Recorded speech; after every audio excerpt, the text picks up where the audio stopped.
Moja Gorenjska. S Kitkom v svet pravljic.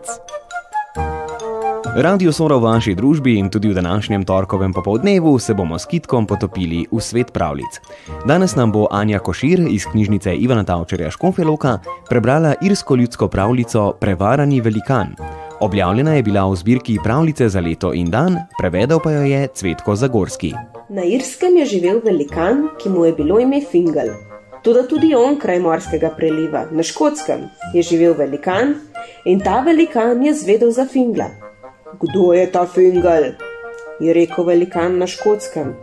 K njemu pojdem in si ga ogledam. In tako se je odpravil nekega dne čez Irski kanal in prišel na Irsko.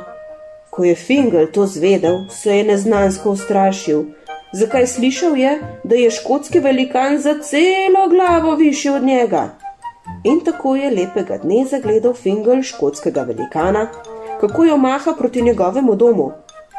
Kolikor so mu dale noge, je stekel v kuhinjo in zaklical ženi.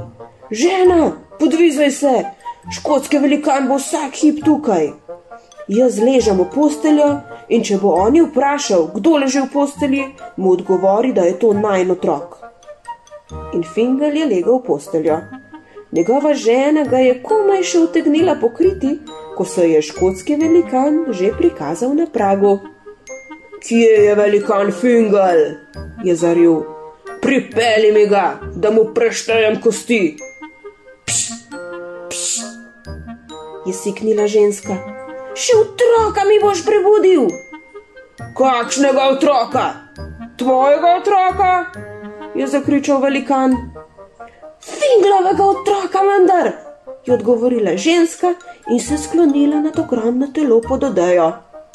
O, sveti Andrej, je zaklical velikan. O, se pravi, da bo bolje, če se poberem. Kakšen je šele Fingal, če je že njegov otrok tako velik? In se je pobral iz velikanove hiše, kolikor so ga noge nesle.